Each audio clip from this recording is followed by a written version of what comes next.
Okay, I want to zoom back now and talk about different substrates used to make energy. We've been primarily focused on the ketone. We also have glucose, which most people are relying heavily on. But there's also fatty acids. And then there's also the nuance of the blood-brain barrier and fat as a medium for making energy. There's a limitation there. So basically, I want to talk about how the body decides when to use fat versus make ketones in the liver endogenously. And then I want to bring in the brain aspect and how the fatty acids don't cross over readily. Sure. So when someone's regulating between just fat production in general, it's regulated by insulin. So insulin load is really going to predominantly regulate how much fat is being broken down or oxidized. That's the primary determinant. Okay. And the best way to determine insulin levels is usually through dietary components. And the one that rises insulin the highest is carbohydrates. Reduces at the lowest is when you go to a lower carbohydrate approach. Beyond dietary components, which are the most potent, there is body weight. Excess adipose tissue reduces insulin sensitivity, and you produce more insulin to try to produce the same effect. And as a result, typically you are less capable of actually getting into fat oxidation state. So a characteristic of type 2 diabetes is a high glycolytic or glucose dominance as a form of energy or metabolism, and less fat oxidation. So again, it's really regulated predominantly in lifestyle through insulin levels. Beyond insulin levels, though, as a way to regulate how much fat the body is burning, typically ketone bodies come along in a dose-dependent manner with higher levels of fat oxidation. So as fat starts to rise as a byproduct of fat breakdown, they typically go hand in hand. So at that highest levels of fat oxidation are typically when you have the highest levels of ketone production. Now, I have mentioned lifestyle factors like nutrition and then also body weight as a way of dictating insulin sensitivity versus resistance. We also know exercise is a powerful way to increase fat breakdown as well as ketone production as well.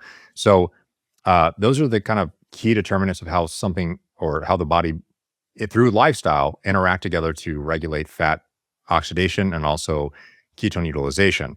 Now, you asked a question about the brain and fat getting to the brain. Well, we know that some fats can get into the brain, like medium-chain triglycerides. But if you consume medium-chain triglycerides, your body tends to convert them in the liver before they even get to the brain.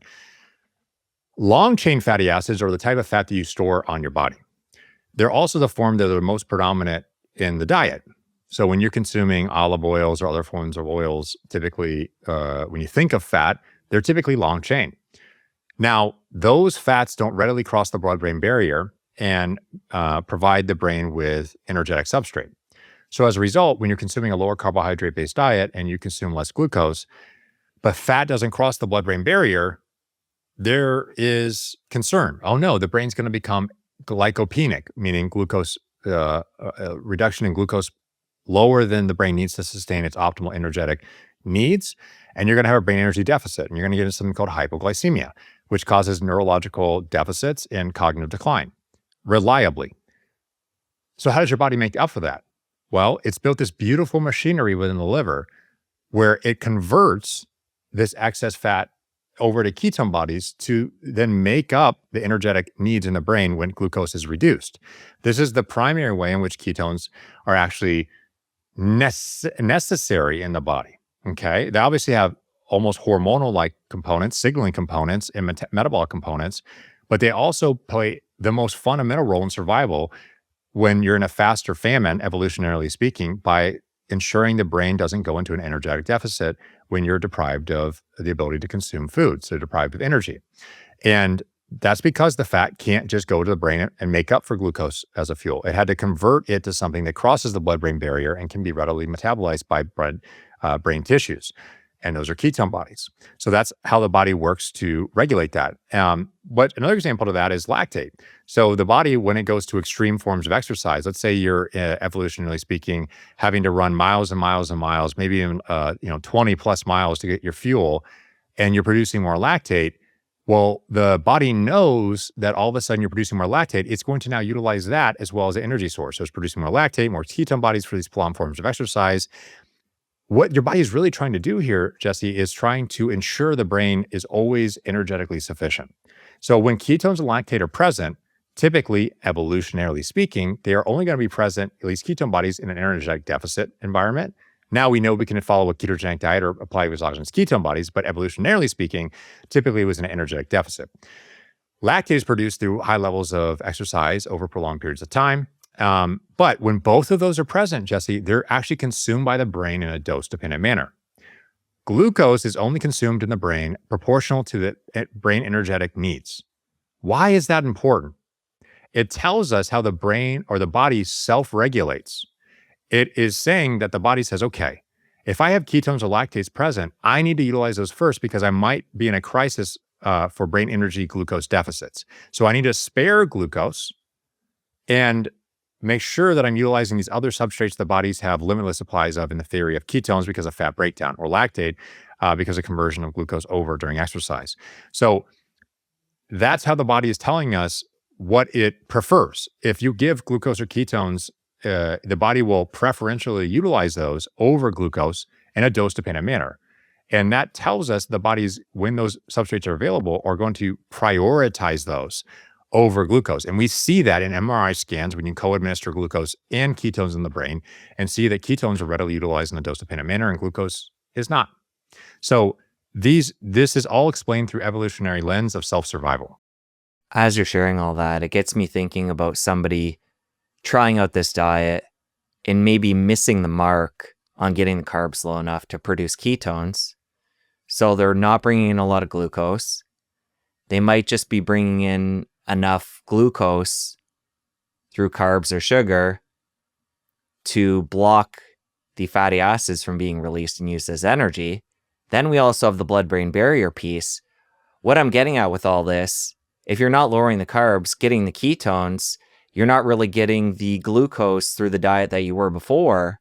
I could see how specifically in the brain and the rest of the body, you could have a real energy problem. Correct, which is why the body has this machinery in place, which is also why we see that when you exogenously administer things like ketone bodies, there seems to be metabolic benefits to them, at least acutely speaking, as the body tries to utilize those preferentially. So there's ways in which we understand how biology is working, even from a self-survival mechanism that has elucidated opportunities to optimize the already well person by leveraging these same tools on top of normal standard dietary environments. Okay, just to make sure you're clear on what I was getting at there, because I was kind of butchering it a bit. We're not taking in a lot of carbs or sugar, but we're taking in enough that we're not producing ketones. So we're kind of at this energy depleted state. I could see how a person could suffer in that, thinking, oh, I'm just working my way into ketosis. If they're new to this, having a bit too many carbs, and they're not getting to the promised land of producing ketones and feeling good.